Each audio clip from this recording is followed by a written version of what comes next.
मैंने उनको ठुके जवाब दिया। लोगों के फ़ोन, अरे हम तो करनी सैनिक वाले हैं, करनी सेना वाले हैं, हमारी सेना बहुत बड़ी है, उसके पास तो कुछ भी नहीं है, उससे बड़ा साम्राज्य हमारे पास है।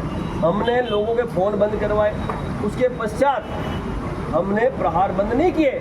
यदि हमें धमकी से डर लगता तो हम प्रहार नहीं करते, हम बैठ जाते दुबक के। आज भी यात्रा कर रहा हूँ ना, खुलेआम कर रहा हूँ।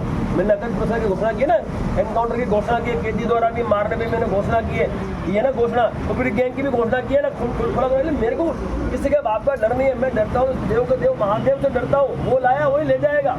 कोई व्यक्ति मुझे नहीं लेके जा सकता यहाँ से, इस दुनिया से। जितनी सांसें लिखी होंगी तो मैं सांसें लूँगा ही, इसलिए मुझे डर किसी का। लेकिन हाँ, लॉरेंस गैंग के द्वारा पूरे भारतवर्ष में भयभीत माहौल उत्पन्न किया गया, हमारा मुखिया मारा गया, और भय मुक्त भारत करने के एक क्षत्रिय को अपना छात्र धर्म का निर्वहन करना था।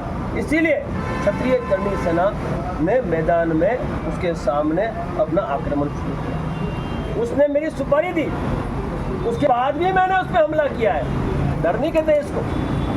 उसकी सुपारी देने के बाद भी हमने उस पर हमला किया है, प्रहार किया है। और मैं आपसे फिर कहता हूँ, जब तक जेल में है सुरक्षित है। क्षत्रिय दुश्मनी नहीं भूलता है।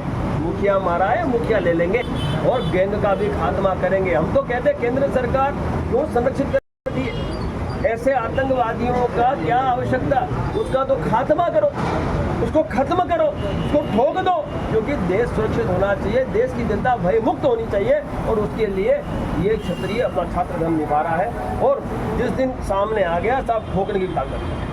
जैसे कि एक ट्रेंड जैसा चल गया, किसी चीज़ का कोई ट्रेंड चलता है, किसी भी चीज़ को एक ट्रेंड जैसा चल गया, लगातार देख रहे होंगे टीवी माध्यम से या मीडिया के माध्यम से, आए दिन किसी न किसी के पास धमकियाँ पहुँच जा रही हैं। और जैसे सभी को पता है कि लॉरेंस इस समय जेल में है, तो धमकियाँ लॉरेंस के नाम से किस तरीके से लोगों तक पहुँचती है? अगर पहुँच रही है तो कहीं ना कहीं हमारी कानून व्यवस्था है वो ढीली है।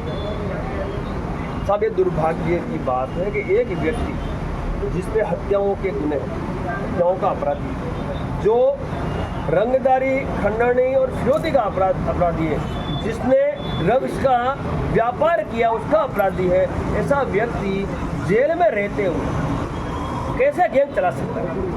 यानी उसको सुविधाएं उपयुक्त कराई गई है। सुविधाएं उपयुक्त कौन कराएगा? सरकार कराएगी। खुली बात है, पूरी देश की जनता जानती है कि भाई जो केंद्र सरकार है उसके संरक्षण में ये सारी गतिविधियों को अंजाम दे रहा है। बाकी जेल से आप कभी कर सकते हो क्या? एक आम आदमी जेल में से कुछ चला सकता है? वो पूरी दुनिया से कर जाता है। तो ये पूरी दुनिया कैसे चला रहा है? दुनिया में कैसे हत्या करवा रहा है? और इसकी मर्जी के बिना हत्या हुई कैसे सकती है? और यदि ये हत्यारा नहीं है तो 12-12 साल से जेल में कर क्या रहा है? क्यों जमानत नहीं मिल रही है और क्यों जमानत नहीं ले रहा है? उसे पता है कि उसने अपराध किए हैं और अपराध की सजा उसको ये जनता 1,00,000% देगी। और मैं इसलिए घोषणा की क्योंकि वो जेल में, भाई जेल से बाहर होता ना तो हम घोषणा नहीं, हम खुद ठोक देते। हमारा क्षत्रिय, सुनिए मेरा क्षत्रिय है साहब, मेरा क्षत्रिय योद्धा, वो सुखदेव सिंह गोगा मेढ़ी की हत्या का बदला लेगा, हम बदला लेंगे। ठीक है साहब, जिस दिन वो निकलेगा उस दिन उसे ठोक दिया जाएगा। इसीलिए वो डर के मारे, वो तो कायर है, डरपोक है, समझो। वो भी कायर है, उसके गैंग के वो शूटर वो भी कायर है। वो क्या करते हैं, उनकी हिम्मत हो तो फायर करके मार के मारूं, भागता क्यों है? एक फौजो है, वो जब लड़ता है सीमा पे तो वो आगे बढ़ता है, ठोकते ठोकते आगे बढ़ता है, उठता नहीं है। ये कायर लोग हैं, डरपोक लोग हैं, ये हत्या को अंजाम देके भाग जाते हैं। और दुख की बात ये है कि ये युवाओं का भविष्य बर्बाद करते हैं।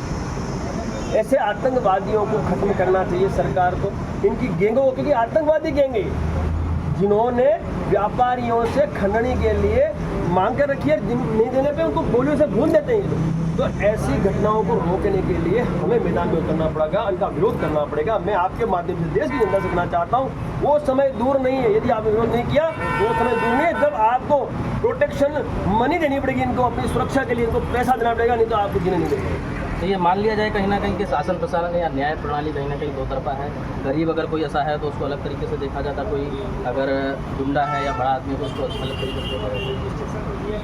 ये तो सच्चाई है, यही सच्चाई है। शासन और प्रशासन जो है वो सत्ता का दुरुपयोग सालों से करता है और अभी भी कर रहा है, आगे भी करता है। अब उन्हें रोकने के लिए कोई अच्छा मजबूत प्रशासक आना आवश्यक है जो ऐसे अपराधियों का खात्मा करे, जैसे योगी आदित्यनाथ जी। ठोक के कर रहे हैं। मैं हेड्स ऑफ करता हूँ, ऐसा ही चाहिए हमें कि जो बिंदास अपने दायित्वों का निर्वहन करे, अपना अच्छा कदम निभाए, तो ऐसे लोगों का खात्मा आ जाए। बहुत बहुत धन्यवाद। तो ये थे हमारे बीच में ये करनी सेना के जो राष्ट्रीय अध्यक्ष है, राष्ट्रीय